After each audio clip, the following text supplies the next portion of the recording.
on Le Mans Ultimate. My name is Edward Hunter. I'm going to be your commentator today. I'm joined, of course, by my co-commentator Daniele Brambilla and our broadcaster production directors Louis Gaspar and Mariano Calla, giving you these wonderful pictures here of a great 75-minute race that's sure to follow then. Our qualifying has just completed here at this 5.4 kilometer circuit. Of course, you can see the weather as expected here in the Middle East. Temperatures just under 30 degrees, night bright and sunny. We even have a number of grandstand seats there. Is that 70,000 or is that just 70 with 3 zeros behind it? But anyway, that's a lovely graphic. Everybody behind the scenes has really been excelling themselves on that front then. So now might be a good point. We're qualifying over on the race, just transitioning to the grid to look at the qualifying order and the starting grid. But also, while we're waiting for that, I will bring in Daniele, who's waiting to get a word in edgeways. Daniele, welcome to Bahrain. So really up front, I think in hypercar, everybody's looking at one man, which is Cristian Malguera, who I believe, again, has sealed pole position. But in GT3, it's been very, very wide open so far, these first couple of races. Yeah, hello everyone. It's a pleasure to be here. Yes, we've had a very different grid today. We were merged, server 1 and server 2, which means we're going to have a lot of new faces. And yes, it's still Malguera ahead. I have to say, I'm honored as a part of the e-racing series to have been swarmed by this new wave of Falcon Door esports drivers that just decided to join. I mean, Malguera was already here, but now he's not racing with Sim from Esports anymore. Actually, this he's been poached. Exactly. This came as a shock to me, I have to be honest. He's still in the Ferrari though. And there you go. That's the starting grid. So you take it over. Sure thing. Well, we've got Cristian Malguera, as you say, in the Door Esports machine ahead of Michele Rocon, the jet black car. So he's clearly spent a lot of time on that livery on the Ferrari. Then in our second row is made up of Paolo Penimpede in the BMW, making one of his first appearances of the season, just ahead of Matteo Bortolin. In another of our black Ferraris, we've got Vincenzo Mazzola, who lines up on the third row with Francesco Gardinetto for company. Great to see Gardinetto back as well. Francesco Brucci gets the Cadillac onto row 4 with the fellow Cadillac of Mike Bell from Rookie Monsters joining him on row 4. Row 5 is Luca Tavanari and Federico Suave joining him for company. And then last of our hypercars is Carlo Ramadan, who of course we saw last time out at Monza, bring up the rear of that particular class. Then GT3's Luca Palumbo gets on pole position just ahead of Nico Viani by a tenth of a second. So a close fight for pole. Behind them, Carlo Dianda starts third with our championship leader, Abel Sequeira, a winner last time out, if I'm not mistaken, lining up fourth. Row 3 is Salvatore Zitello and Angelo Tuzzi. It's Mercedes on the front of row 4, Davide Canton, joined by Simone Rabiti in the Lexus.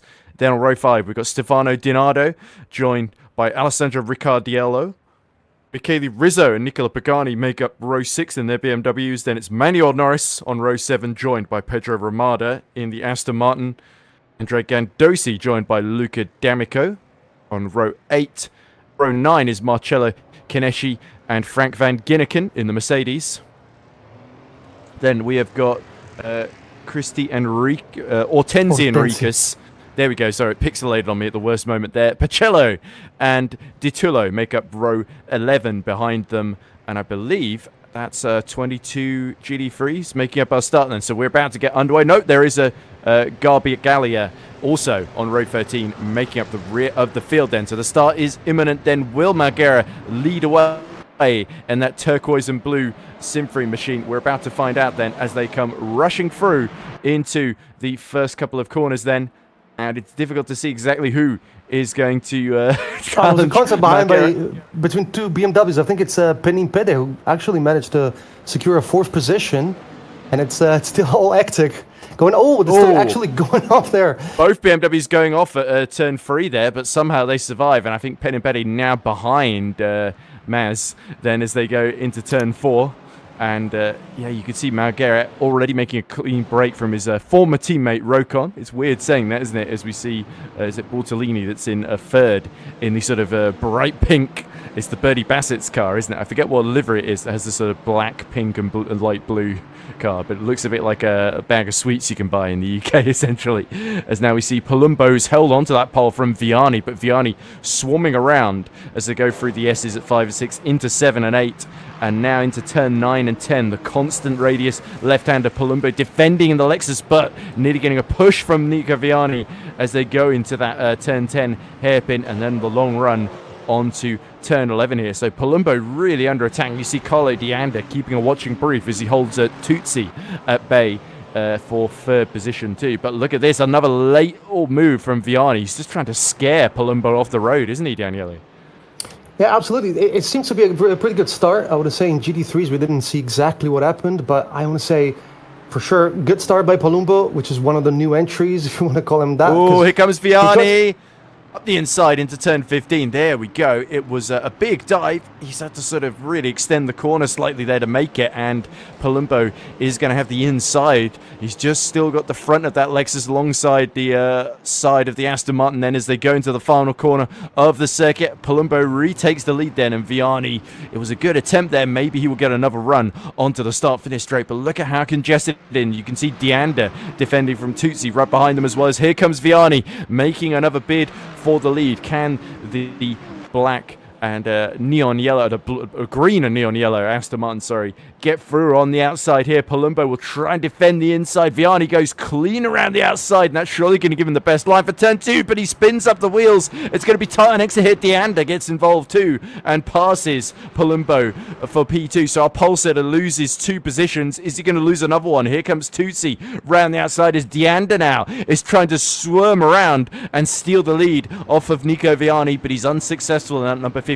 So the Virtual Drivers Alliance driver of D'Anda will have to settle for P2 there. So very, very hectic first lap then. As there we go. That's helpful to remind me of who the actual names of some of the hypercar field that I seem to have completely forgotten. Oh, and late on the brakes from D'Anda into the turn 8 hairpin, but he's gone much too deep. Vianney retakes first position, and Palumbo is now going around the outside as well. This is all action everywhere you look, Daniele.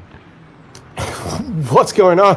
Oh, contact. There was contact definitely between Palumbo and D'Anda there as we cut to Mike Bell. Bell, who is in, I think, 8th position, trying to hold off. Is that Galeshi behind, and Suave in the sim frame at number 47 right ahead of him then. So our resident Rookie Monsters driver, Mike Bell. Is Mike Bell Italian? I was pretty sure he's from the UK. But no, he's definitely not. He's definitely not. Yeah, there we go. So, yeah, I was going to say, I've actually had Mike Bell drive for my team, and I don't remember him changing nationality recently. So, there we go. So many Italians. I guess it's just the default in EEC. Just put an Italian flag next to the name. The moment you join the racing series, you're Italian already. Just a little bit. Yeah, it sort of gets into the bloodstream, I guess. But anyway, you can see the throttle on the right-hand side that Mike Bell is using, and the virtual energy, 92%. Of course, it's early days yet, still an hour and 10 minutes left to go, but we expect all of our hypercar field will have to do at least one stop in this race. As you can see there, Suave going a little bit wide, but still getting a decent exit out of turn 4, but it's behind where the challenge is from Galeshi, who is in the Cadillac, if I'm not mistaken. Yes. Oh, yeah, it's Brewski, sorry. Yeah, I, for one, definitely welcome this merge that we've done between the Server 1 and Server 2. We've seen so much more action already in the first laps in the LMGT3 field. And now Vianney is trying to pull away from D'Anda. Palumbo lost a little bit of time.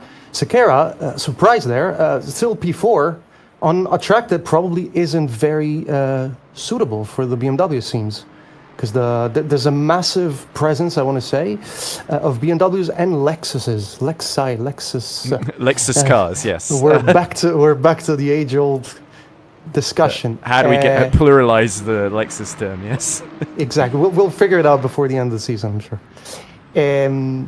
No, but Sequeira dominated race 1 and race 2, and now he seems to be struggling. And which I guess this proves that maybe the division, like the split between the divisions in terms of skills, isn't that big. Yeah, it definitely seems like there are a couple of outstanding runners in the other server that are finally getting a chance to show what they can do in the top level in EEC. Then as we look at Luca Tavanari trying to chase down Is that who is that in front of him? It was is it Sequeira that's in ninth, just in front of him? Is it?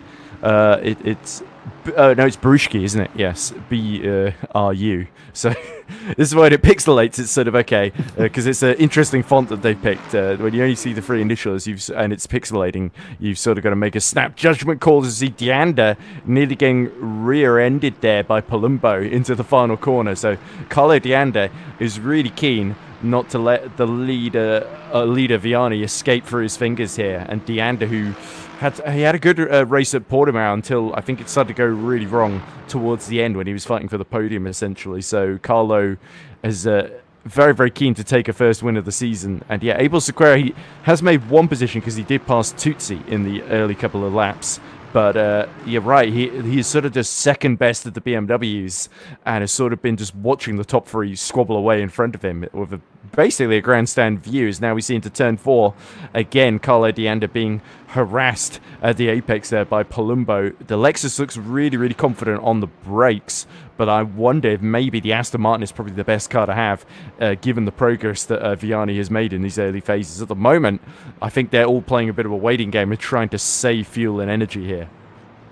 Yeah, it's correct. We've always seen Sequeira actually go long on the fuel, but usually he was in P1 while doing that. Now, maybe this will help him because he's behind other cars, so this is probably going to help him save even more fuel, just lift and coasting for longer. But yeah, I'm definitely surprised about Sequeira. Maybe he's just sitting back and he's got some cards up his sleeves that we really don't know about. Okay, that was a bit slightly confusing camera angle there, but that's everybody rushing through into turn 11 then. And yeah, as you say, everybody is... it's interesting that Vianney has gotten to the lead quite quickly, but he's not really broken away from the pack. And maybe there's a saying, you always want to win the race going at the slowest possible speed you can get away with, essentially, because then you're putting a lot less strain on your fuel and tyres, essentially, especially when endurance races, multi-hour endurance races start again on Le Mans Ultimate. That's going to be a key skill to have. As we look at Michele Rizzo, quite far out of position. Remember, Rizzo had a great recovery, didn't he, in the second half of the race at Monza, but unfortunately he looks like he is what position is that P11 I'm seeing, because it's so pixelated I can't read it at all. But I could say the driver, but not the number position that they're in then. But anyway, so Carlo Deanda is chasing down Vianney, and you can see Sequeira and Tutsi are really starting to join the battle. It's turning into a five-way fight for victory then, and we still are only about 10 minutes into the race, or less than 10 minutes into the race then, so there's still a long way to go. But yeah, duty-free, definitely they all want to lift and coast behind one another and save fuel, so that could really become quite interesting near the back end of this stint then, as everybody wants to run for as long as they can to set up the second stint of the race, essentially. It looks like Bahrain at 75 minutes is a race you can sort of divide in half, essentially, pit at half distance, and that seems to be the preferred strategy, although you might see one or two running maybe just under an hour or so before they go into the pit lane. Yeah, correct. It's usually the strategy in Forza Rabbit, and in the EEC, which is the current championship, the races are only 75 minutes long, which obviously do not open up for too much of for creativity in terms of strategy. Usually the pit is around 45 minutes in, but then you can see some cars, for example, the Ford we saw last 2 weeks ago in the previous round, with Vidi Mari going very long in that Ford and pitting around, as you said, almost at the 1 hour mark. And in doing that, I actually pulled off an amazing strategy. Unfortunately, we have no Fords today, it seems.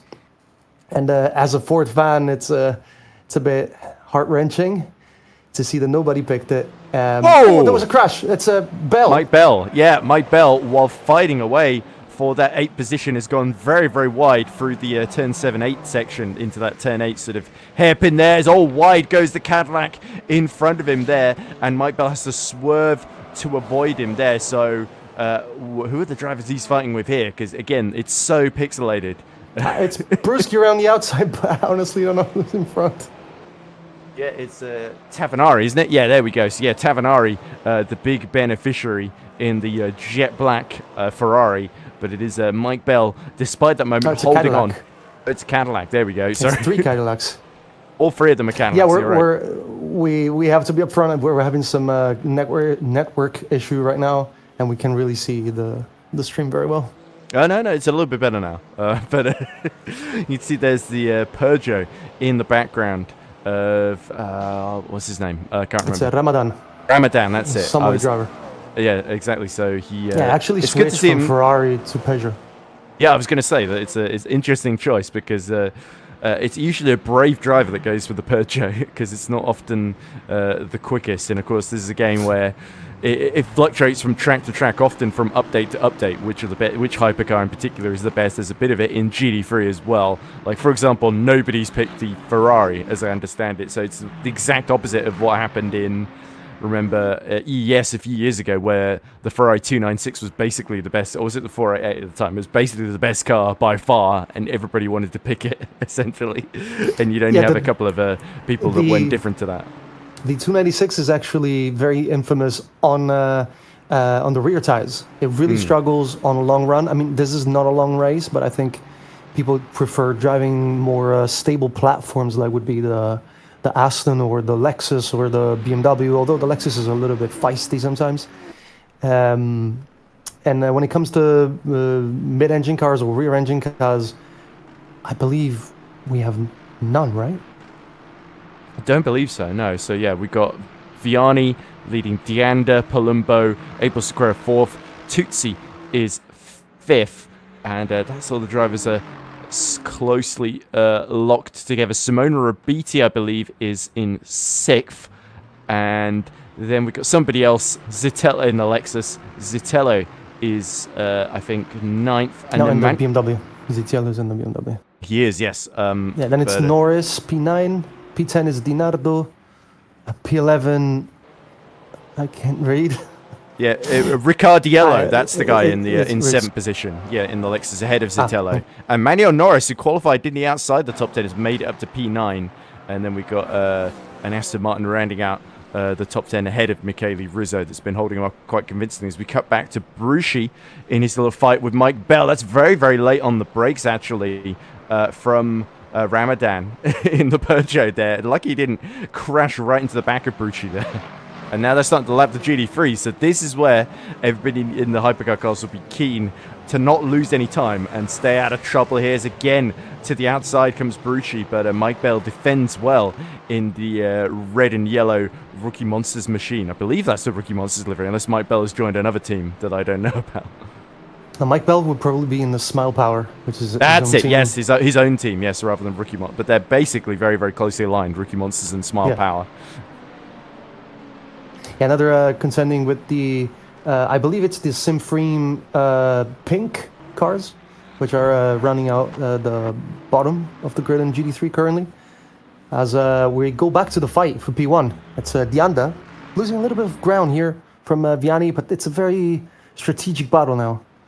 Yeah, I think as long as he's keeping Palumbo at bay, and Palumbo just seems to be braking really late, getting close to the back of that BMW and then being caught out into the final corner, then Abel Sequeira will be getting quite excited. Here you can see Christian Malguera, I think, is coming through to lap everybody. Here you can see Rocon, his teammate, is fighting to hold on to P2 in the background as there's a Ferrari.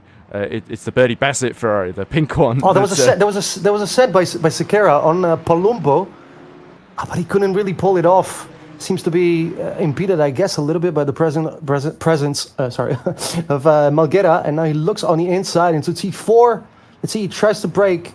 Like in real life, usually you can sort of run around the outside here, but you can't really do it in Lemieux, so Abel Sequeira has to yield, but he has to sit, like, he still has another chance here.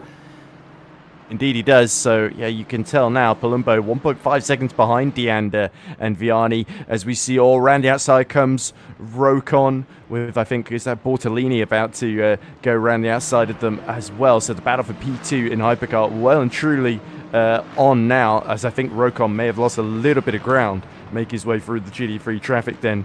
But you can tell Sequeira here sensing an opportunity, and he knows he'll need to pass Palumbo quickly now that he's split off from the top two a little bit, because otherwise Tutsi behind may jump him in the queue and try and fight for that podium place instead. Is now we look at Deanda starting to really put the pressure on Vianney once again as they go into the final sector. We are 15 minutes into this one, 59 to go on the clock here. And yeah, your leaders are Christian Marguerite by over 6 seconds from Michele Rocon, and then Vianney only by less than 4 tenths at the moment, holding off this man, Carlo Deanda, that we're watching at the moment. And Deanda, we know what the strengths of the BMW are relative to the Aston Martin now, don't we? And the BMW is one of the more popular cars in this series, in the GT3 class. And even a couple venturing to use it, as you see, in the hypercar class as well. Though it's a different model of car, obviously. But where's going to be the best opportunity for Vianney? Is it maybe on the run into turn 1, as we see here, or is it maybe turn 4? Is a bit of contact there? Was that Pen and Pede or Maz? I think just making a little bit of contact as he came through. Like, nah, that's Pen and Pede, so it must be Maz that just hit the Aston Martin there. So that's not ideal for Vianney. Yeah, I mean, you almost had your answer right there. I think the BMW right now, all he can do, Deanda, if he's got a little bit more, he can just sit back, try to go as long as possible, try to go a little bit longer than Vianney, and that's his best shot. Because I think if he had the pace, he probably would have already been in P1. But he's just content to sit right there in the exhaust of the beautiful Aston Martin Vantage Evo, and see how it goes. Well, while he's doing that, you can see Palumbo and Segura, while they're squabbling away, they're actually starting to catch back up to the 2 leaders again. So this could get very, very interesting once more as we see more hypercars coming through to lap the GT3 leaders. That must be the Ferrari number 15 there. Just going, yeah, Gardinetto in the Carloni Racing hypercar Ferrari then, just making his way through there. And yeah, it's so great to see so many. You mentioned Sinferi Sports Pink earlier, but yeah, Cardinetto as well, another driver that we saw so many years that he spent in EES as well on R Factor 2, and great to see so many sort of making the jump over and getting to grips with this game.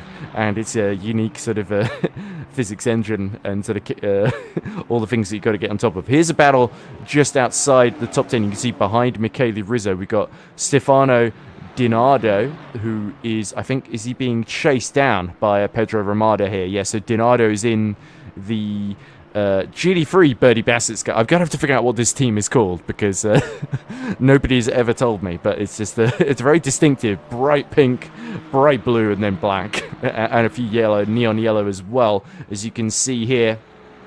The battle for P11 well and truly on. Here comes the Aston looking for a move up the inside, but then Dinardo cuts Pedro Ramada off there, and Ramada, the Portuguese driver, if I remember correctly, will have to rethink his strategy here and look for another way through. But again, he's quite close to the fellow Aston of Dinardo as they go into turn 4. He's late on the brakes, but he always close to making contact at the apex there. He's still alongside as they exit there, and it's going to be Ramada slicing his way through. Oh, side by side they go, and Dinardo actually gets back in front as they let the Peugeot there of Ramadan past the both of them. He won't be happy with that, and his Senza immediately pushes him off.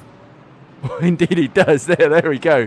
And yeah, a bit of lights flashing, both of them not happy with each other, but Ramada is through, and Dinardo now down to P12, free to chase after Michele Rizzo. Oh, but not if he drives like that, going wide into the hairpin, and maybe Ramada deliberately let him through there after the contact at the previous bunch of corners. No, I don't think so. It's a genuine mistake then, yeah. I think Ramada fell a little bit hard down by just try to do some street justice, and that's basically what unfolded now. I guess this is fine because it's all back to where they were before. Well, it's hard to do to dish out street justice in the middle of the desert. I can tell you that because it's not correct. Street nearby here. But anyway, here's Gandosi. No, exactly. But yeah, here's Gandosi chasing down one of the other Virtual Drivers Alliance car. That must be Armando Ortenzi, I think, just in front of him then. And this is a battle well outside the top 10. We're not used to seeing Gandosi quite this far down the pack. But the Tomelli ERT driver desperately looking for a way through. I think he's fighting, to get into the top 13 there. As we see here is Pacello is that 21st, trying to get past Davide Canton right in front of him then. So, yeah, Davide Canton, who you might recognize from some of the VMS junior splits, essentially. Having a good first showing there, just inside the top 20. This is Palumbo up the inside at turn 4, but has he gone a bit too long? Back up the inside goes Carlo Deander. Deander has dropped about 2 seconds behind Vianney now, so the BMW, for whatever reason, starting to struggle and fall into the clutches of the Lexus as here comes Ramadan to lap both of them in the Peugeot. And look at this. Oh, there's only just enough space for the Peugeot, who immediately goes right to the outside line there. But lucky that Palumbo didn't crash into either of them there. Oh, that was really, really close. Ramadan lacking a bit of pace, but not lacking a bit of courage. Yeah, certainly he's got the confidence on the brakes to put that Peugeot whenever he needs it. So he's dropped off the back of the hypercar pack, but he is, crucially for him, still in the race. That was a bit odd. It looked like Vianney popped in right in front of him there, so a little bit of unfortunate lag for one or both parties there. But yeah, Vianney still with a 2.5 second lead then, so I think that might have been a visual glitch on our end, if nothing else then. And yeah, 53 minutes left on the clock there, and Palumbo, you can tell here, he is really starting to feel the pressure now that he's got Carlo Deander all to himself. Or at least he would have if he didn't have Abel Sequeira bearing down him. Sequeira looks like he's been the most patient of the front runners, and now he is starting to get the hurry up, seeing Vianney disappear up the distance. This is where we might see the man who's been so impressive. I think first and second in the opening 2 races, Abel Sequeira, now looking to get on the podium for the 3rd race in a row. But he's tucked in right behind Palumbo here, and it's going to be tricky though from as far back as he is to make the move there. Here's Suave fighting away with Tavanari, Luca Tavanari right in front of him. So they seem to have both broken away a bit from Mike Bell after Mike Bell had a few issues here. And Suave in the second of our sim frames in Hypercar looking a little bit held up. Here is the other one. This is Bortun. I think I've been calling him Bortoletti or something like that, but it is Bortun. Bortolin, sorry. It's so pixelated. I'm sorry, ladies and gents. Like, literally can't read it. But Bortolin is chasing down then Michele Rocon. Rocon, who of course has been under pressure from pretty much the entire race, it must be said, isn't it? So, yeah, Rocon is not used to having to deal with quite this much pressure. We have got I was a about couple to say of that. Yeah, we got a couple of comments in the end, but he's usually Rocon just is second and watches Christian Maguire disappear in the distance. That's a quite nice Monday night drive. But we got a comment here from Will Stone. He says, "Why is it that I only see Merc, BMW, Lexus, and Aston GT3? Are they really so much faster than the likes of McLaren, Ferrari, Corvette?" I think the McLaren used to actually be in the first update, sort of pre-release, was actually very quick in this game, and now I think they've nerfed it quite a lot in terms of top speed, if I remember correctly. And Ferrari, you mentioned the rear tires not being great. The Corvette is sort of the kind of an all-rounder sort of car. I found the Corvette is actually really tends to go quite well in sort of mixed weather conditions as well. But I'm not surprised we haven't seen too many go for it as Bortolin goes around the outside of the Sim from Esports pink Lexus, and yeah, it's a one pink car avoiding another as it chases down the red and black car of Rocon here into turn 11 then. So yeah, Bortolin is starting to feel a bit impatient here. You can see he's really taking some aggressive lines all over the curbs, and including just about staying on the circuit as well. So yeah, Rocon is defending well, but he is of course dropping nearly 10 seconds now behind Malguera in the Dora Esports machine. Yeah, to go back to the choice of cars, I think drivers feel more comfortable driving front-engine cars. They feel a little bit more planted, maybe. Personally, if you ask my opinion, I think mid-engine cars drive in a very weird way. Not that front-engine cars don't drive strange, but mid-engine cars require a very specific type of driving. But back to you, because it's a fight. Here we go then, Bortolin. There's another Lexus coming up in front of them, and Bortolin tries to go to the outside. Rocon forces him to the exterior. That's good defending from Michele Rocon as Mattia Bortolin forces it in, makes contact at the apex of turn 2 there, and that was Bortolin going for the thin end of a wedge that was always going to close on him there, I think. So yeah, because it's such a high speed corner, it's so easy to sort of understeer into the side of someone there through the exit of 2 and 3. And yeah, Bortolin luckily lives to fight another day. Not too much damage, you wouldn't think. But yeah, that was a bit too closer than I think either of them really wanted there. Yeah, 2 and 2, 1 in that corner. That doesn't really work. But usually it's even like 1 into 1 doesn't work in that corner, because it's really, really hard to do, especially with GT3 tires, with GT3 cars. You go on throttle and you feel the car washing wide, and you can't really like bring it back, and it's the track limits are always looming on the horizon. You always have to be very, very precise, and it's a really tough corners. And actually, talking about tough corners, let me talk about this final corner, which in the track map it's actually listed as 2 different corners. It's T14 and T15, and voices around the desert actually rumor that the track actually changes shape whenever you're on a good lap.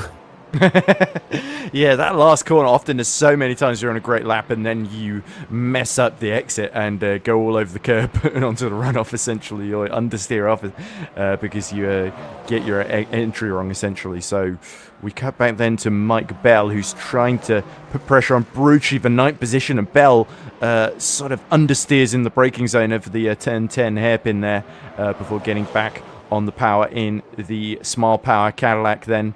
But yeah, it's an interesting. We got 2 really interesting fights so far, I think, for top positions. We've got Bortolin and Rocon, and then this fight between Deanda, Palumbo, Sequeira. And if you were looking when they showed the virtual energy there, I think Tuzi is about 3 or 4% more saved than anybody else. He's fallen, but yeah, there we go, 3% more than Sequeira and co in front of him. So he's dropped back a bit, but he has been keeping Rabiti and Ricardiel at bay and saving a lot of virtual energy in the process. So that tells me Tuzi is running a very, very long first stint in an attempt to sort of do what we saw the Mustang do at the last round of Monza. As Gardinetto is the first in the pits, so that's going to give a free position to Brucci and Bell then. But yeah, Gardinetto in the Carloni Racing Ferrari potentially hitting trouble and have to make an unscheduled first stop. Yeah, that's really early now. It's 30 minutes into the race. We think they can actually go 15 more minutes, 15 minutes longer than this.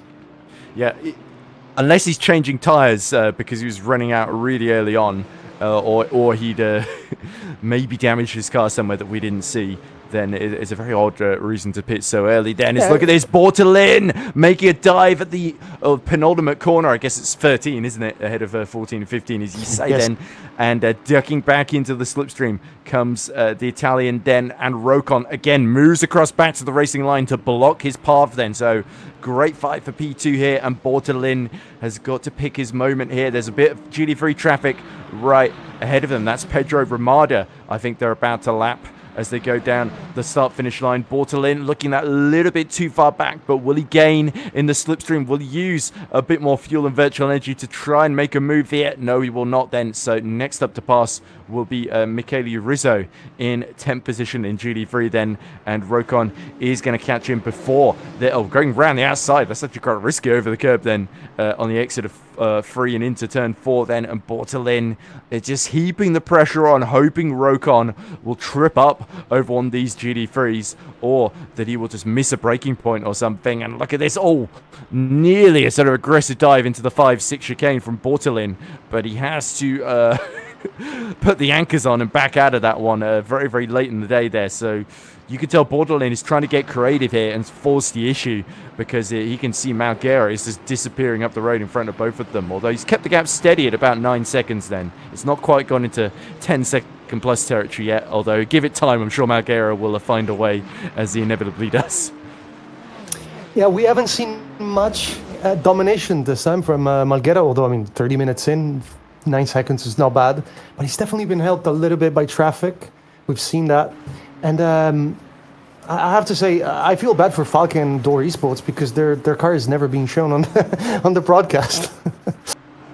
Yeah, there we go. Well, I mean, it makes a change from a VMS Platinum split where I think we had like 3 or 4 Door Falcon esports cars that were all dueling away then. But yeah, great to see now Gare, I think, has actually dipped above. He's got an 11-second gap to Rokon, if I've read that correctly then, with 44 minutes left to go. And of course, I think the interesting thing about Le Mans Ultimate with the virtual energy, the way that it works with the getting a 100-second penalty if you go over, you can sort of get into that temptation of pushing way too hard in the first stint, and then all of a sudden you're in danger of running out before you get to the pit stop, as that looks like our second and third place fight. Deander was briefly under pressure there from Palumbo, but yeah, luckily Bortolin sort of bisected the battle, and now you see Rokon ahead is lapping the class leader Vianney as well then, as here's Khalid Ramadan from Somalia. You can see the Somali flag that you don't often get to see, but there you go.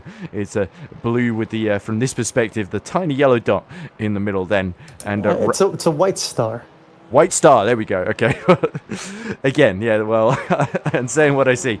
But Khalid Ramadan all over the back now of Mike Bell here. And this will be interesting. Mike Bell, who has a lot of experience in endurance racing in rFactor. I think he was part of the very briefly, so he's good friends with the Rookie Monsters team that I think did win the GT3 AM Championship in EES at the end of last season. Look at this, Rubiti making a move. He's fed up of staying behind the back of Tutsi then in the fight for 5th position. Rubiti's got the run out of turn 10. He's got the inside and he pulls ahead. So Tutsi saving virtual energy and taking a more conservative strategy. It's started to backfire now. So number 46 Simframe has snatched away that 5th position. Rubiti says that, well, thank you very much, but I'm not going to stay back here. I want to get in the fight with the leaders.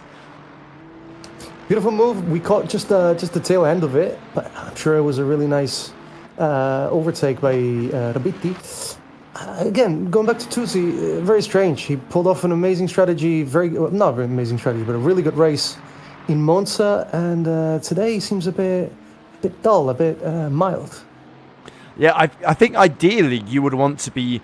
You can actually see there is Palumbo and Sequeira. So yeah, it does look like Sequeira has actually picked off Palumbo while we've been watching this 5th place battle then. So yeah, Abel Sequeira is on the podium at the moment, or he's used slightly more virtual energy than all of the cars around him to do so then, and he's now starting to pressurize the similar BMW. I guess similar. It's an identical apart from the livery and number, isn't it? And the driver behind the wheel, of course. But yeah, Abel Sequeira, the Spaniard, looking to gain another position there. And Vianney is loving this because while they're all dueling away with each other, it's allowing him to stretch out that gap that he's not really enjoyed very much of this race at all, has he? Yeah, Sequeira finally decided to push, I guess. And I mean, again, looking at the timer, we're not far off. This is about where the pit stop should start. And let's see. I mean, Tutsi, yes, okay, he's got 2% more, but I don't know.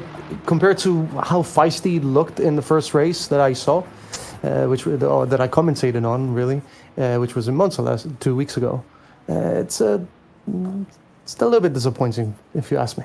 But Rekas in the pits, Mateusz Rekas, the pole in the pits, as Finn gets that position. Yeah, there we go. So Rekas is picked from, I think, outside of the top 10 then. So yeah, if you're further back, it sort of makes sense to try and get the undercut, maybe put some fresh tyres on halfway through the race and try and use that to your advantage, essentially. Even if changing tyres means you will have inevitably a bit of a longer stop here. Bahrain is one of the slightly harder circuits on tyre wear, especially that first and middle sectors particularly have some quite demanding corners. It's really the final sector where it sort of turns into the back straight and then the start-finish line straight as well, where you're gives the tyres a bit of a chance to breathe, essentially. But now it'd be interesting to look at the lap times then of Rubiti, whether he can catch up to the Lexus, similar Lexus of Palumbo in front of him. As you can tell here, Abel Sequeira really, again, Deander's been defending for what feels like the entire race so far. It's all very late on the brakes from Palumbo, and he does well not to crash into the back of Sequeira there. That would have been controversial if he'd taken out the championship points leader there. Deander slightly pulling away now. I have to say, if you're Sequeira now, you're showing a little bit more pace, you just try and undercut the VDA driver in front of you. Oh, I think we're seeing our first, or second hypercar stop, of course, from Mike Bell in the Cadillac, who pits from 9th position. So that's an interesting call there.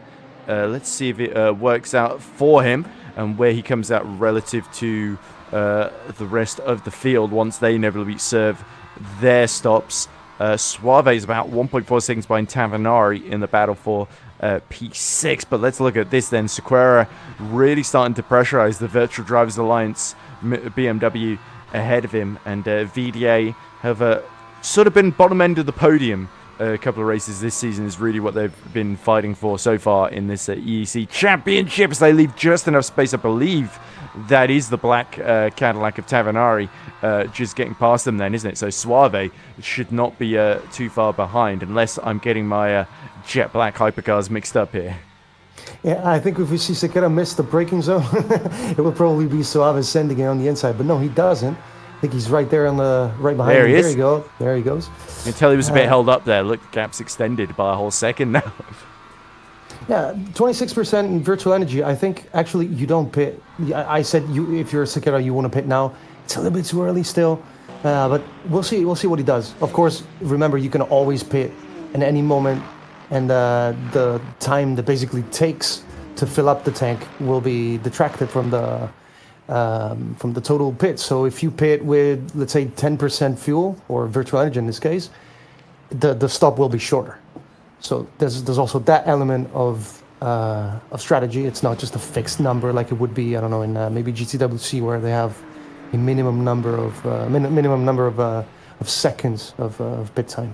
You did see there, if you were looking at the hypercar or standings, Gardinetto was on 82% because, of course, he pit after about 30 minutes of the race then. So he's essentially undercut his way back past Mike Bell, hasn't he?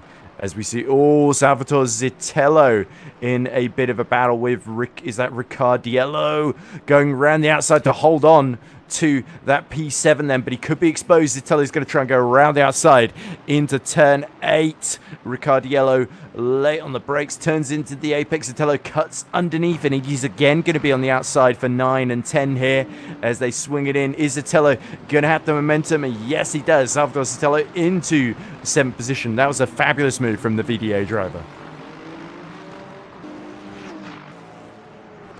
So then here is Palumbo lining up Sequeira. So again, this second place onwards, it's sort of pass or be passed, isn't it? Because Vianney is now starting to streak away 3.5 seconds up the road, and Palumbo is being caught by Simone Rabiti right behind him now. So yeah, Rabiti, since clearing Tutsi, has sort of really taken the initiative and joined right in with this podium battle then. So we have got 4 cars all within touching distance of second position, essentially, including Deanda, who actually is in second at the moment, as we see, another lapping attempt from the Sol Poggio of Ramadan, then, who gets through very, very cleanly. 36 minutes left on the clock. Bortolin, who's also got back within a second of Rocon in the fight for second in Hypercar as well, as this is Riccardiello trying to fight back after seeing Zitello sort of make that monster move on him.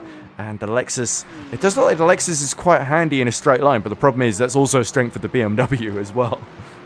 Yeah, the BMW definitely can run a low wing, and that really helps in top speed. The Lexus a little bit, I believe the Lexus actually is capped to a degree of wing. The minimum wing is actually 7.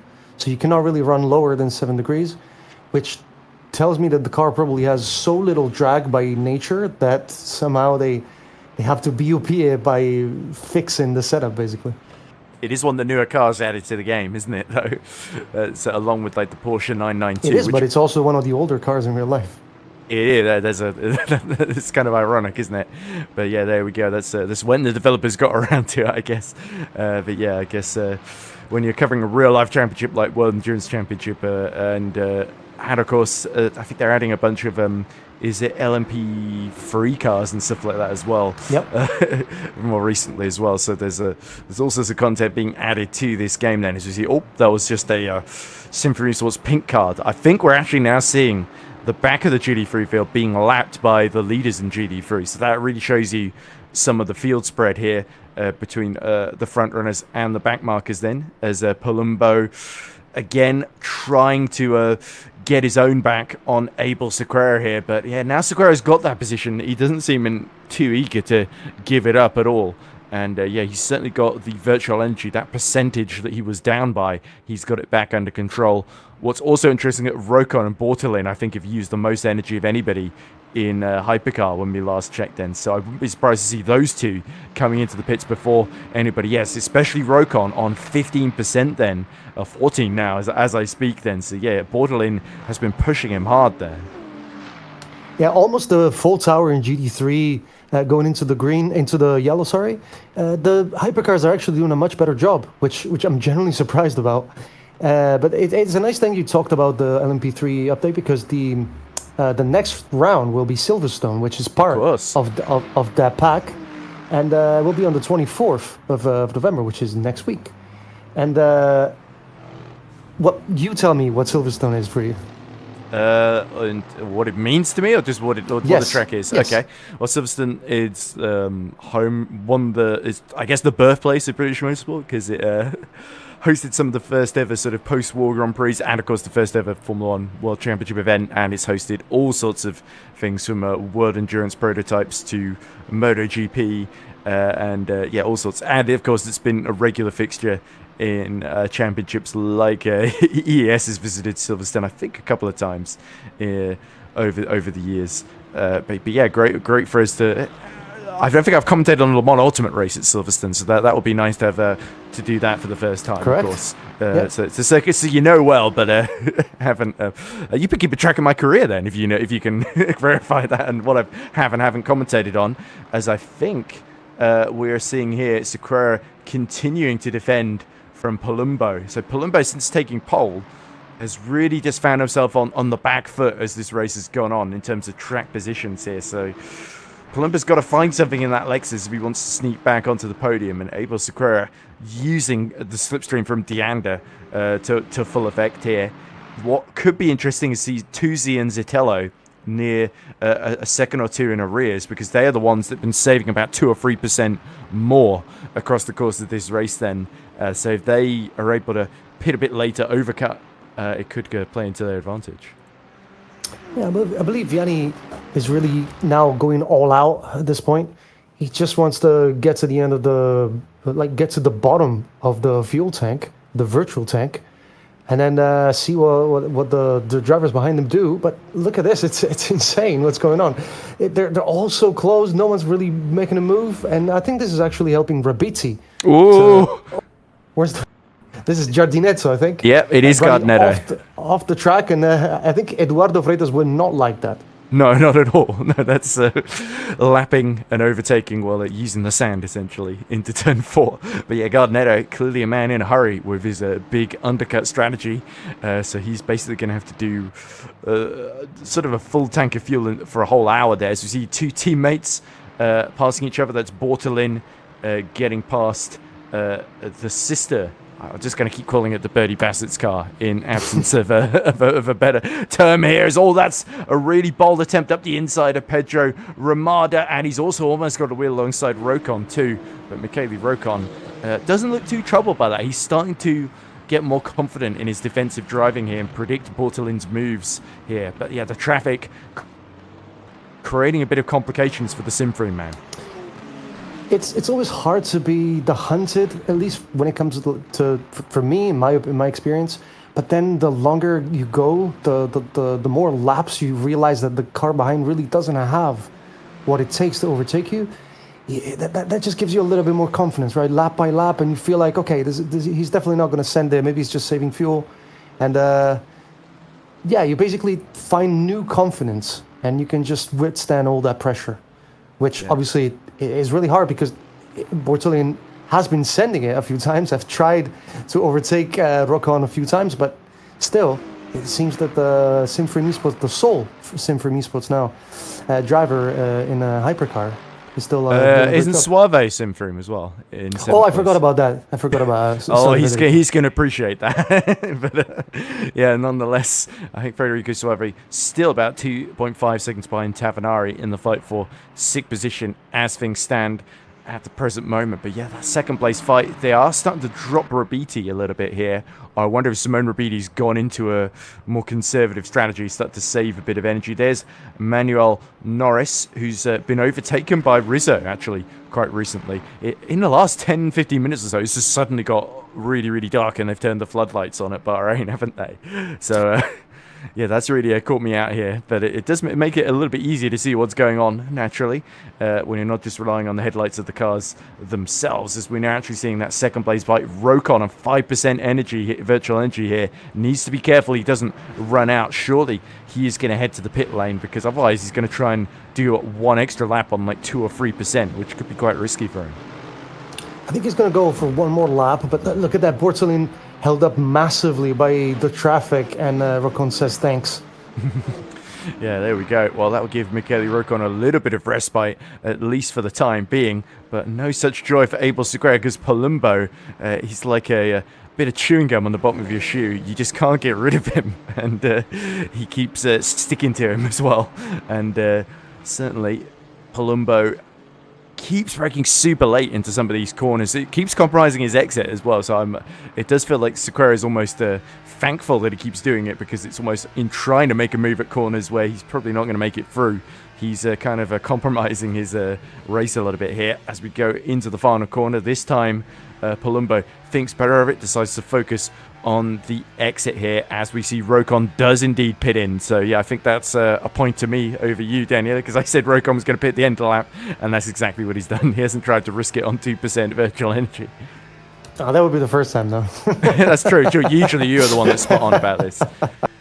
But anyway, beautiful onboard here with Luca Palumbo on his Lexus, listening to the beautiful sound of the V8, and this actually lets us appreciate the graphics that we have in the top right, as we keep on improving the quality of the service here in the racing series and easy.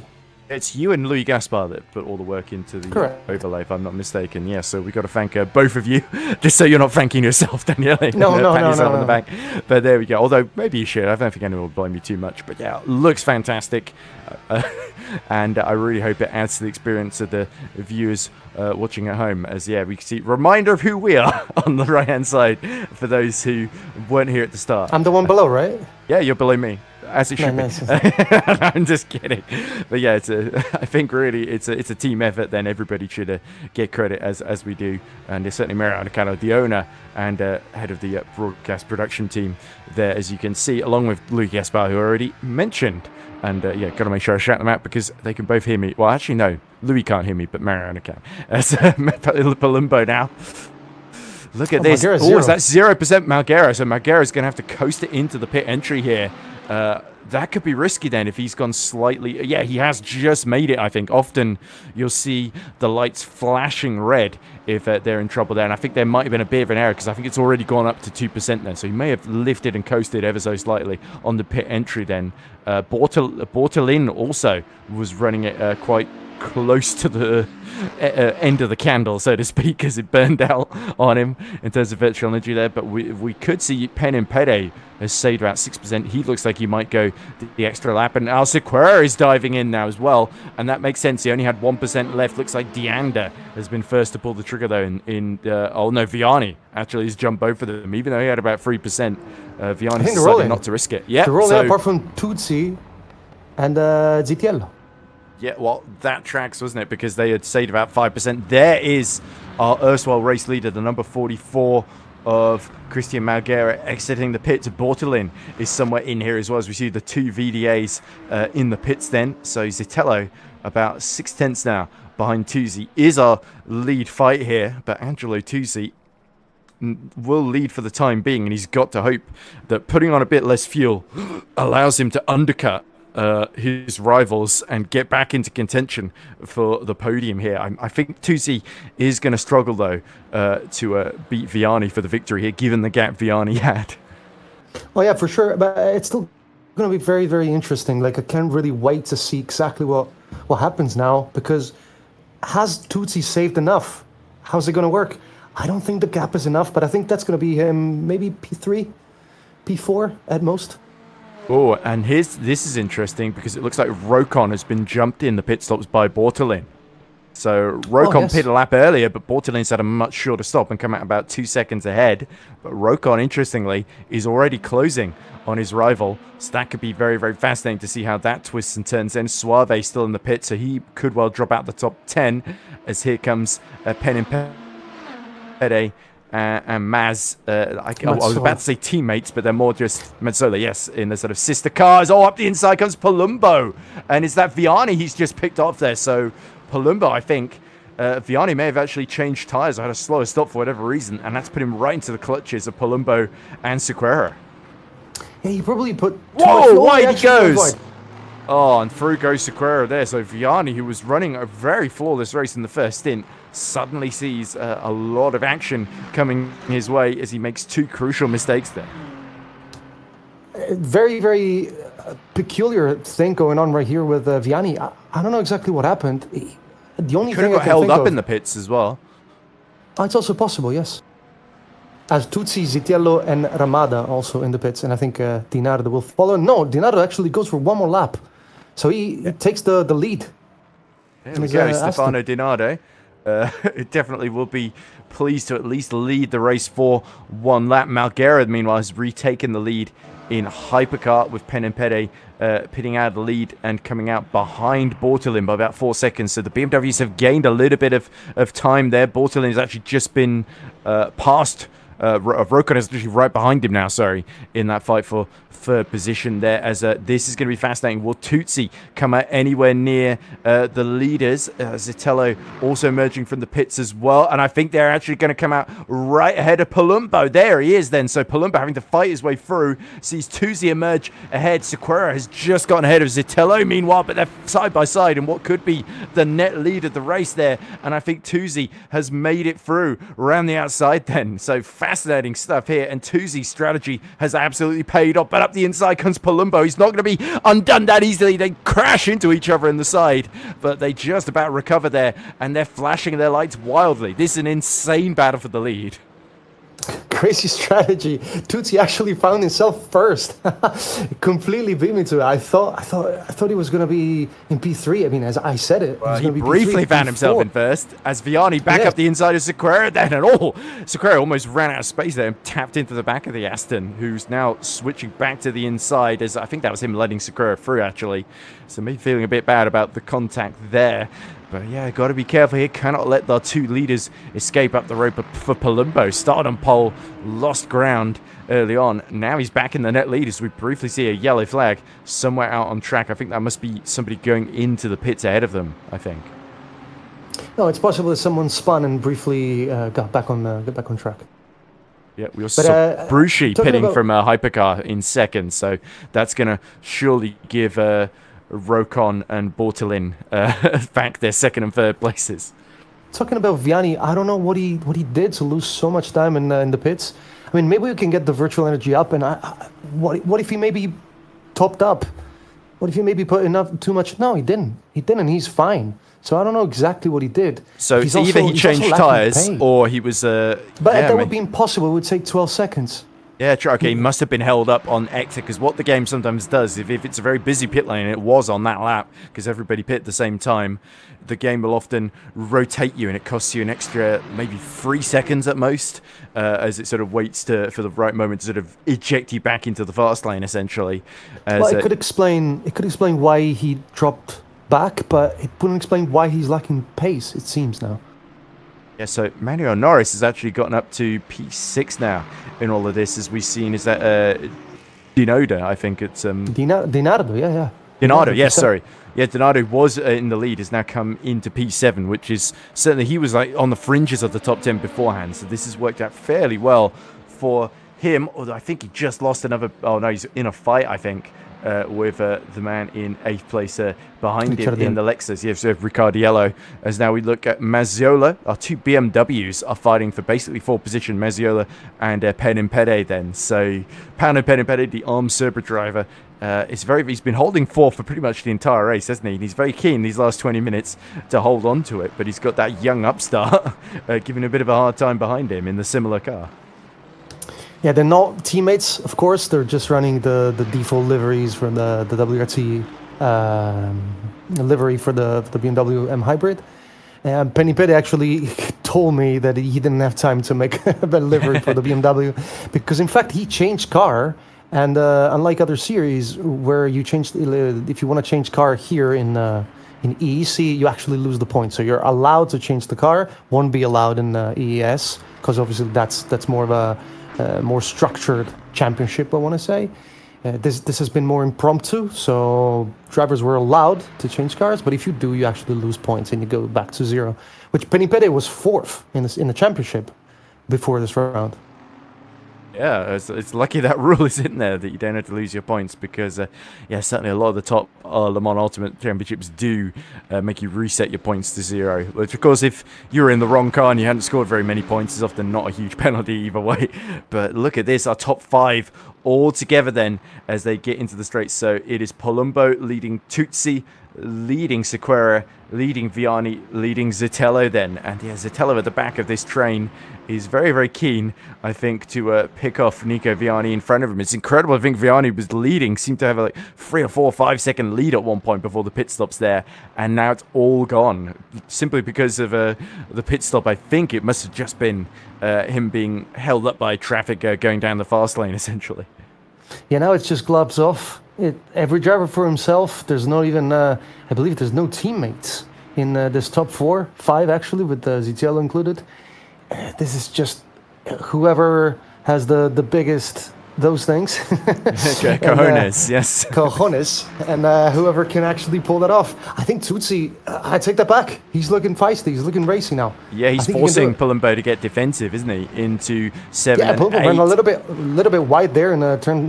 Yeah, confused the number. Oh, he's flashing his lights too. See, he's starting to try again put the pressure on the Lexus in front of him. I wonder if Palumbo in that Lexus is chewing for his tires a bit quicker than some of his rivals, as we see one of the Simfream hypercars is that Suave in the number 47, just making his way through the traffic here and trying not to get involved whatsoever, I think, is there. He has cleared Palumbo and he's got the Peugeot of Ramadan chasing him down. Oh, big moment for Tutsi there as he nearly loses it over the curbs then, but it doesn't cost him too much in the end. I think everybody's just trying to stay out the way of the hypercars until they all filter through.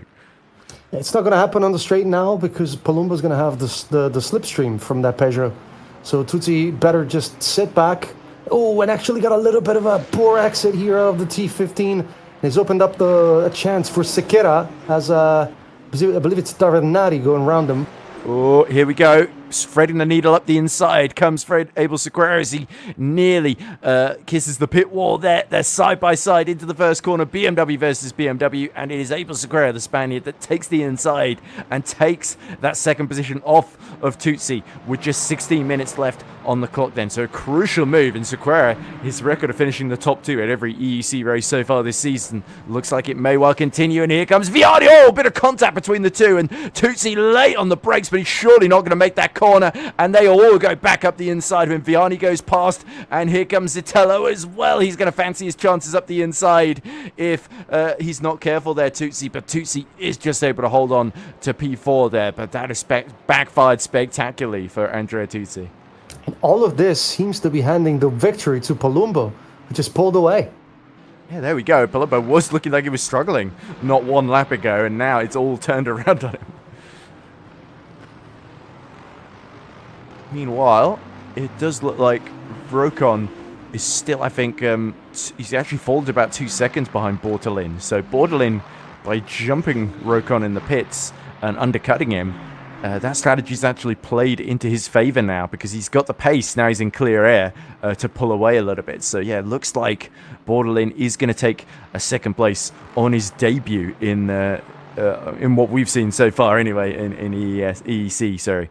As Nico Viani, resurgent, is picked off he's held off Sotelo, picked off Tusi, and now he fancies a go at Sequeira for P2 as we briefly see a yellow flag somewhere out on track. Then Palumbo, he's got that 1.4 second advantage, which is certainly positive, but he's also got one of the Symphony Sports pink cars that he's got to lap ahead of him down the alley. So I don't think Palumbo is quite out of the woods just yet, and Vianney in the Aston is looking stronger and stronger in these final stages.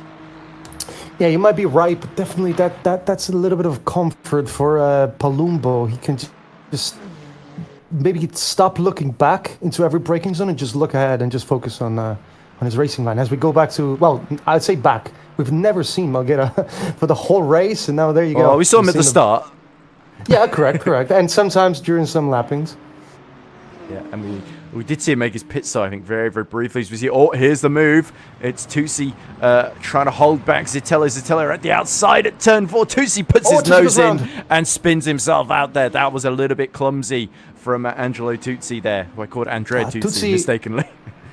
Tusi, which we commentated in the first, in the second round, and then Monza, where he actually got a penalty there. He lost 10 seconds for creating that massive crash into T1, where 3 into 1 tried to go into T1. That was with Rizzo, wasn't it? Yeah. Correct. Yes, and Zitello, I believe.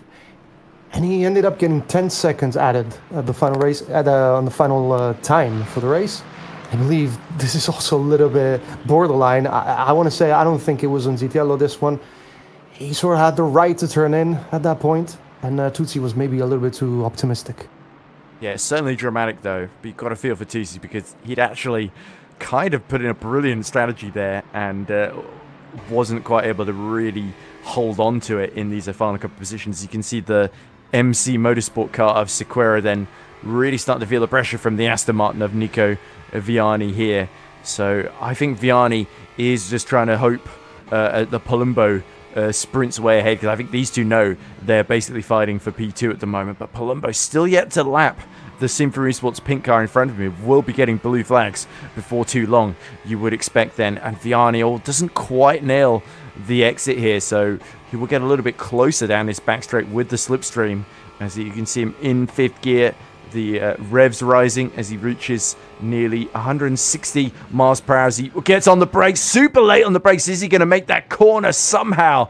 He gets it turned in, and Vianney is alongside, and he's just about going to get through around the outside, but Sequeira is not going to give up without a serious fight, keeps his nose in, and they're going to be side by side on the run into turn 4, but it is Vianney that moves to the middle of the road to defend, and that was an inspired move. I did not see that coming. That came from miles back.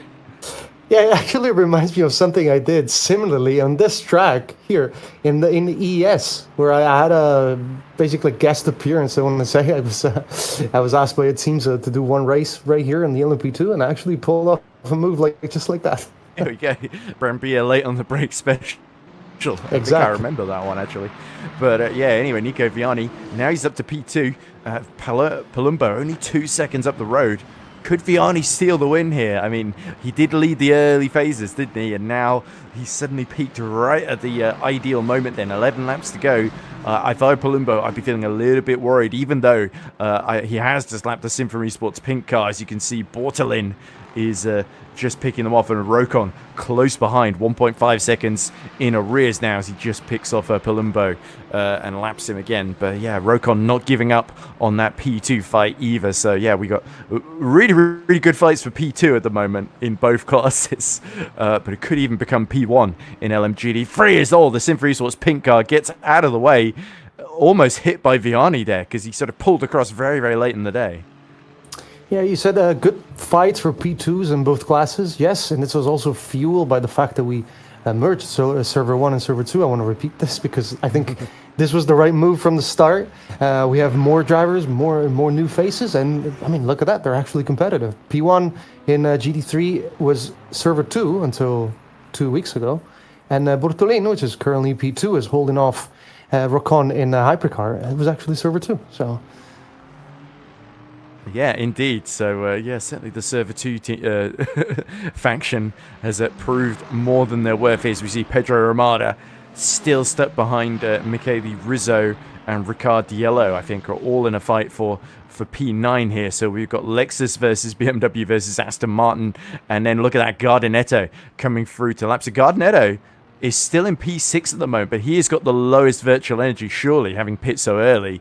So Gardinetto could be in danger of... Yeah, actually, it's not worked out too badly. 26%. He's about the same as the BMWs in front of him. In fact, Penipede is the one looking the most vulnerable because he's used the most to defend from Mezzolo behind him. I think he just put too much, well, not too much, but he put more fuel in, more virtual energy in. I keep getting confused. He just put too much, way more. If you remember, he put 82 when he pitted, because he pitted, I want to say 30 minutes into the race. So basically just calculated right, and now he's good with virtual energy towards the end. In fact, the only one that had it wrong was Suave with 34, which I want to say is wrong because most of the drivers around him had 26, 27. And I don't know if that cost him the position on Bruschi, but definitely costed a bit of time during the pits. Well, it's put him quite close to the... Ramadan. Yeah, it's Ramadan, isn't it? KRA. I was confused because is there a driver called Kraz or something like that? No, it is Ramadan that has had a really, really strong second showing after sort of just learning the ropes at Monza, isn't he? He's been very solidly in the top 10 on merit, and he's got Tavanari about a second behind him. So there's a good little fight brewing for 8th position in these final 8 minutes of the race then. But yeah, Nico Viani, look at the gap to Palumbo ahead of him, 1.5 seconds then. So Palumbo has got to try and push, because I think if Viani catches up to the back of him, he could be distinctly vulnerable in that Lexus, because the Aston just looks to have so much more grip and confidence at this phase of the race. Yeah, it's correct, but the gap hasn't really come down very, very fast. I feel all it takes maybe is just one wrong car to going through, and a hypercar going through, maybe disrupting a little bit of the flow from Palumbo, but I think he looks confident. Yeah, I think I agree with you completely there. We also see Sequeira still holding back Zitello in the fight for P3 with them 8/10 apart then. So great to see this podium fight continuing. As I said, he just missed the braking zone. Oh dear, there we go. You commentated, cursed him well and truly. Yeah, losing a bit of the braking spot into T6. But Vianney's sort of doing the same into T8. And it's a very difficult track, as we said before. There's so many of these corners where you just have to get the braking spot perfectly. So to just go on the brakes right at the right moment. And you always want to push that a little bit more. It's just a very, very technical track. A lot of people don't like this track, but I think when it comes to pure driving, it definitely is one of the most technical and one of the hardest to do. There we go. So I think it was Carlo Diando, wasn't it? It was fighting a bit further down the field, because he was fighting for the lead early doors, and after pit stops he's been... Yeah, I think we'd lost him from the race, because I saw that Ramada had gotten up to 9th then. So yeah, he's certainly a very unsatisfying end to his race, sadly, as we see Gardinetto about to lap Viani and Palumbo in the lead there. And you can see Viani's got the gap to just under a second then as they go through the start-finish line. So he will be getting a little bit of slipstream now. And you can tell for Abel Sequeira, he is seeing his perfect top 2 record so far this season potentially about to disappear here. And yeah, he's got to hope that Viani and Palumbo start fighting each other in the final 5 minutes here. But yeah, Viani seems really, really fired up going for this one. And this is where Palumbo has got to dig deep if he can and find any little tenths of a second here and there that he can use to just hold back the Aston Martin for an extra lap or two. And that could be the difference between winning and defeat here. You know what could work really well right now? A beautiful onboard on Viani as we look at the rear of Palumbo. That would be insane. And I think we can... there you go. Beautiful. And we can just maybe see if the gap actually visually comes down. You see, Palumbo took a lot of curb on the inside at 8 there, and that unsettled him a bit. Didn't lose him a huge amount of time, but maybe half a tenth at most there. Into turn 9 there you can see Viani really aggressive late on the brakes, but able to make the corner. And yeah, he's chipping away at that Lexus in front of him. But it's a matter of time here, and there's pressure on Viani to make the move.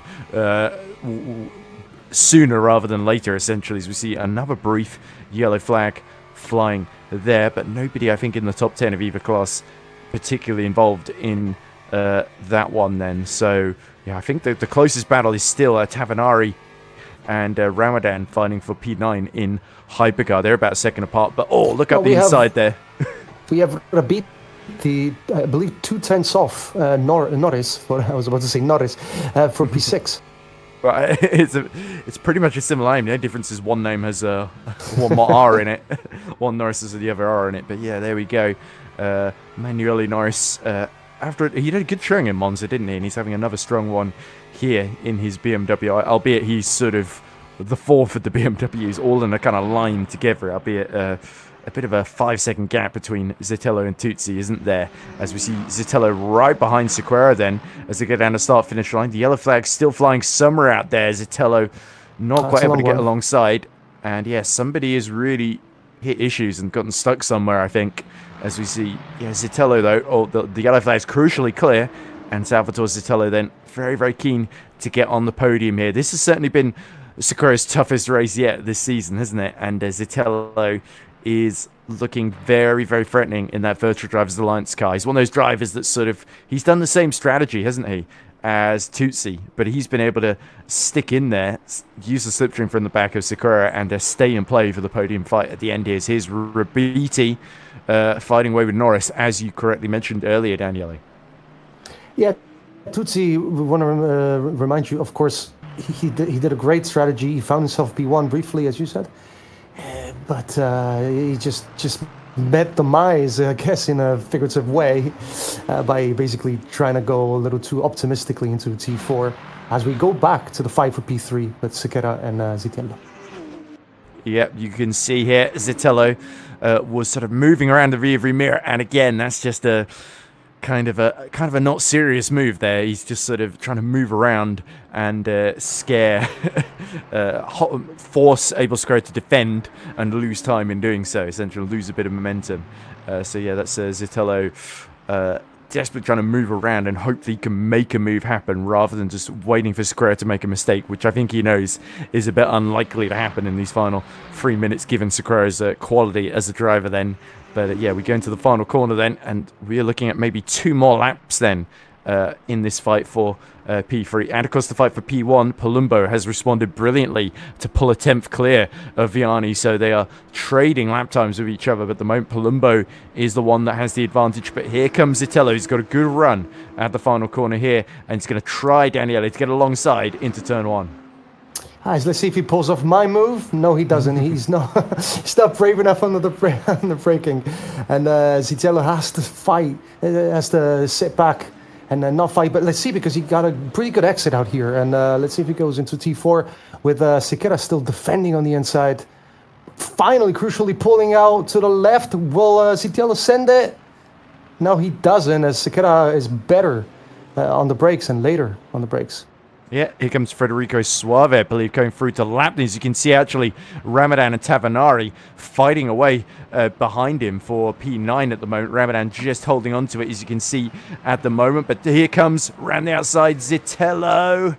And a little bit of contact made there. As you can see, the 2 hypercars rapidly catching up to them. And they're going to go either side. Tavanari to the outside, Ramadan on the inside. Oh, my goodness, they're 4 wide there. And Tavanari's going to go off into the runoff. And he rejoins almost alongside both of them, as Ramadan has also gone wide into the sand there, and Zitello is taking advantage of this chaos here to try and put pressure on Sequeira then. 90 seconds left in the race. It's all kicking off as Zitello looks again on the inside, but beautiful defending again by Sequeira. I wonder if Zitello really wants to wait for T1, which is, I think it's the best option if you're a BMW on a BMW for sure. Definitely running minimum wing, both cars. Zitello, oh, look at him trying to go around the outside of this corner. It's not going to work. But he seems to go, I don't know, I think he's just a little bit too impatient. He's got one more lap, and I think all he's got to do is just sit back, get a good exit of the last corner, and just go for the overtake on in T1. Yeah, Zitello in theory has got the advantage on virtual energy because he was the one that pit later, as again a bit wide into the final corner there. As here comes Malguera to start what will be the final lap by lapping the pair of them 23 seconds to the good. I did say he would pull out some fast ones here over Bortolin. And Vianney on the inside. Vianney on the inside, C1. Very close from Vianney, and this is going to be his final opportunity then on this lap to snatch the lead. Palumbo didn't have a great lap then, and he's really under pressure in that Lexus as Vianney so eager to get through. He's going to be a little bit too far back, I think, for a dive into turn 4, but he's trying it. Here he comes. Oh, a little bit too far back there. Yeah, it froze on me there, so I had to sort of improvise. But yeah, there we go. Vianney is running out of opportunities here. It surely may be a dive into turn 9 and 10 here as he gets very, very close into turn 8. He's laying the brakes up the inside. That's for the lead. Oh, hits the side of the Lexus there. That was very, very bold, and Vianney is through into the lead on the final lap of the race.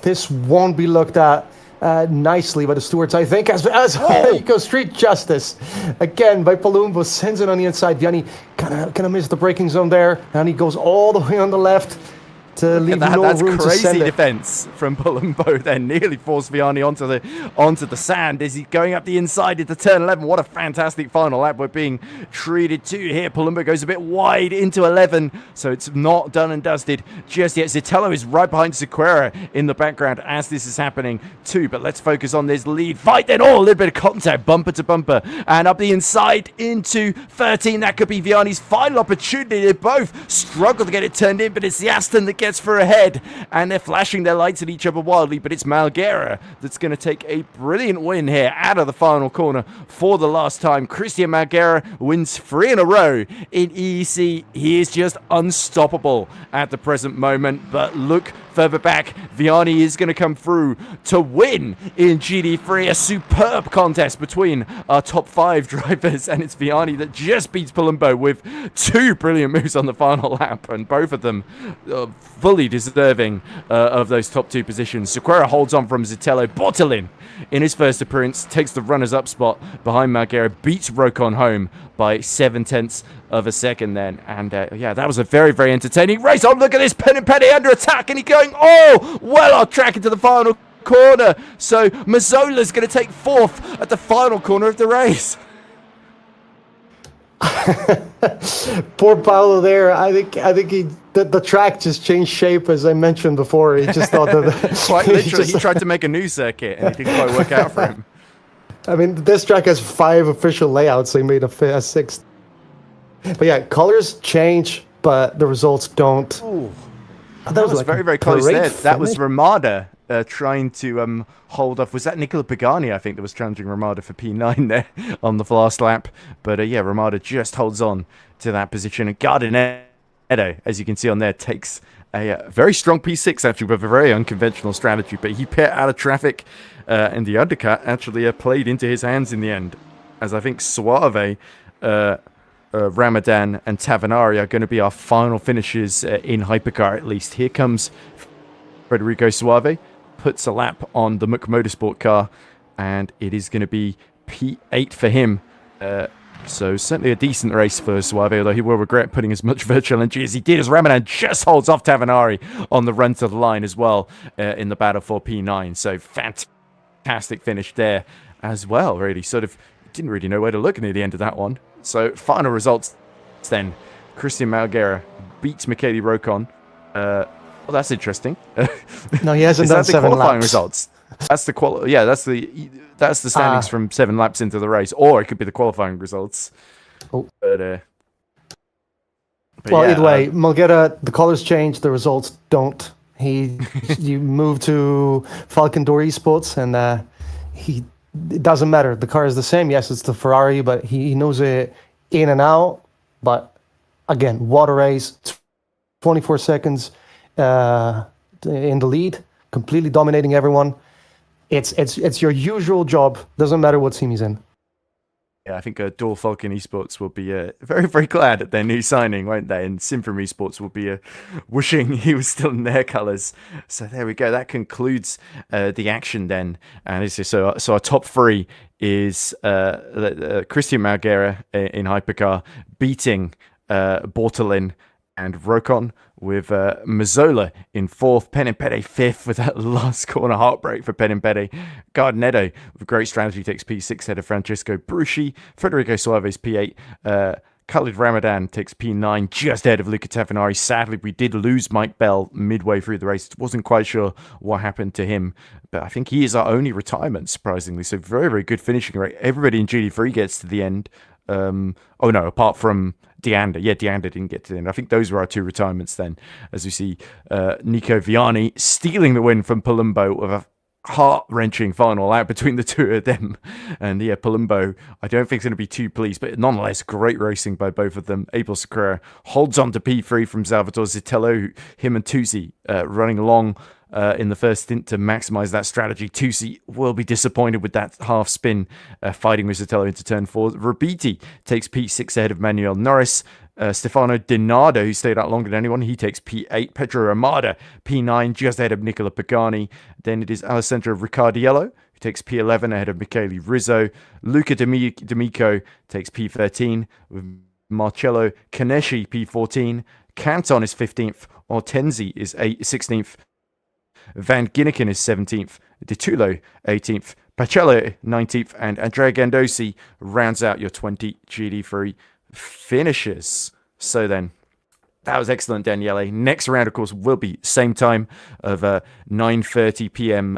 European time and 8:30 p.m. UK time at Silverstone, of course. So that's going to be very, very exciting because it's a track that even those who have been in Le Mans Ultimate since day one will not have a great deal of experience of. So we could well see even more drama. But yeah, certainly Bahrain has entertained us a lot tonight. So without further ado, my thank you to you, Daniel, for joining me in commentary. My thanks to Louis Gaspar. It's been a pleasure.